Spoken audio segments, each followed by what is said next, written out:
Troisième et dernière partie de la gestion des personnalités difficiles. Vous me l'avez demandé et vous avez été assez intéressé a priori par ces descriptions et cette définition. Comme quoi il y a peut-être un besoin pour les gens de manière générale à identifier ça, que ce soit dans le domaine professionnel ou le domaine personnel. Alors, on va continuer avec le point 21. J'espère que vous avez toujours votre petite note qui vous a permis de comptabiliser le nombre d'éléments à cocher concernant une personne. Alors je rappelle, c'est sur une personne en particulier qu'il faut faire ça. Je pense que les différentes caractéristiques que j'ai listées, vous pouvez les retrouver en tout sur plein de monde. Moi-même, je dois recouvrir un bon nombre de ces points, mais l'idée c'est vraiment d'avoir un éclairage sur une personne en particulier. Et donc on continue. Point 21. Il peut être jaloux, que ce soit d'un ami, d'un parent ou d'un conjoint. Donc là, c'est un phénomène de jalousie assez classique. Si vous sentez que la personne réagit assez systématiquement avec une autre personne de la famille, avec une autre personne du monde professionnel, etc., il peut y avoir un phénomène de jalousie. Ça, c'est un point en plus. Point 22. Il ne supporte pas la critique et nie des évidences. Donc voilà, par exemple, une personne dans le milieu professionnel qui va vous avoir envoyé un mail et qui vous aura pas donné toutes les infos pour réaliser une tâche ou pour initier un projet, qui va vous dire en bout de course « Ah, mais t'as pas tenu compte de ça », vous allez lui ressortir le mail, quoi, lui dire « Ah bah mince, désolé, moi j'avais pas identifié ça, mais c'était pas, regarde, tu ne l'as pas partagé dans la commande ». Puis va pouvoir surfer la personne en disant « Ah non, mais écoute, c'était quand même très clair, d'une part c'était évident, non, c'est pas moi qui ai commis une erreur à la manière dont je t'ai partagé ma commande au départ, c'est toi, tu fais pas attention, etc. » Donc voilà. Supporte pas la critique et ni les évidences. Alors d'ailleurs, ça peut être des critiques aussi assez objectives et constructives. Personne, on va lui dire voilà, j'aimerais que tu puisses désormais prendre ça ou ça en compte dans notre travail ou dans notre vie au quotidien. Et la personne va pas du tout le considérer et encore une fois nier des évidences. Point 23. Il ne tient pas compte des droits, des besoins et des désirs des autres. Bon, que dire, il y a tellement d'exemples qui peuvent illustrer cette situation, que ce soit les horaires de repos, que ce soit l'intégrité évidemment physique, morale, le rôle de chacun. Bon voilà, ça se passe complètement outre. Point 24. Il attend très souvent le dernier moment pour demander, ordonner ou faire agir autrui. Et oui, c'est toujours à la dernière seconde, la veille d'un week-end où l'événement doit avoir lieu, la veille ou même l'après-midi ou le matin par rapport à la soirée, demander des courses un peu en urgence. Alors, ce caractère d'urgence, il est tellement fréquent dans le monde du travail que ça s'y prête vachement, le monde professionnel. Mais franchement, encore une fois, il n'y a pas que le monde professionnel. Et on peut tout à fait considérer le fait que c'est pas un comportement idéal, et en tout cas, je ne sais pas si c'est un comportement idéal, mais c'est un point en plus dans notre liste. Son discours paraît logique ou cohérent, alors que ses attitudes, ses actes ou son mode de vie répondent au schéma opposé. Tout est dit dans cette phrase.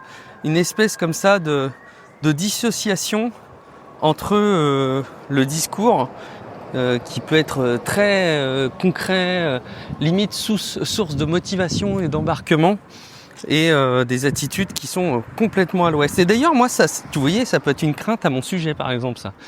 Ça peut être un défaut que je pense, j'en sais rien, je veux pas me faire trop de mal, mais je crois que je peux parfois un petit peu l'incarner, à mettre en avant des modes de vie et des pratiques que je n'arrive pas à appliquer pour moi-même. Bon, je suis pas certain que ce soit suffisamment intense pour que ça génère des problèmes aux autres, quoique, mais il faut que j'y fasse attention. Vous voyez, ça pourrait être un point qui pourrait me concerner. Point 26, il utilise des flatteries pour vous plaire, fait des cadeaux ou est soudain aux petits soins pour vous. Eh oui, ça, je m'en rappelle bien, des situations là aussi dans le monde pro où on vous fait des faveurs, on vous fait des cadeaux parce que vous-même, vous êtes investi. Et par investissement, on ne parle pas d'un sujet particulièrement conséquent comme un projet bonus que vous gérez, mais voilà, on vous encense, t'es différent, t'es au-dessus, tu peux apporter des choses. Bon, voilà. Point 27, il produit un malaise ou le sentiment de priver l'autre de sa liberté. Alors ça, c'est assez subjectif, c'est assez difficile à mesurer objectivement, mais effectivement, ce sentiment de restreindre un peu la liberté des autres et de créer un malaise, je pense qu'elle s'identifie bien quand on est face à une personne qui manifeste ça. Point 28, il est parfaitement efficace pour atteindre ses propres buts, mais aux dépens d'autrui. Alors effectivement, ça illustre à quel point les personnes dans cette situation, et ça je crois que ça marche très souvent en fait, ce point doit être très communément répandu, mais en tout cas d'avoir de la réussite, que ce soit de la réussite amoureuse, financière, dans ses projets, dans son monde professionnel. Il y a toujours beaucoup de réussite, mais quand on creuse un peu, cette réussite, elle est toujours aux dépens de quelqu'un d'autre. Enfin toujours, souvent. On ne peut pas dire toujours, mais souvent. Et ça, c'est un peu problématique. Point 29, l'avant-dernier. Il vous fait faire des choses que nous n'aurions probablement pas faites de notre propre gré. Voilà, bon là, c'est très clair, que ce soit par rapport à nos valeurs, par rapport à nos modes de fonctionnement, par rapport à nos habitudes, notre personnalité, notre compétence même, de nous faire des choses qu'on n'aurait pas fait spontanément, ou en tout cas de notre propre chef. Problème. Point 30. Il est constamment l'objet de discussions entre gens qui le connaissent, même s'il n'est pas là. Et oui, ça aussi, c'est un petit point à rajouter dans le curseur d'alerte. C'est si jamais tout le monde parle de cette personne, et même, j'allais dire, parle même de cette personne dans le temps. Alors dans le temps, quand la personne n'est plus là, bon ça, parfois c'est bon signe, ça veut dire qu'on n'a plus d'interaction avec ces personnes, mais dans le temps, leur simple existence peut être régulièrement évoquée. Donc ça aussi, c'est un point complémentaire.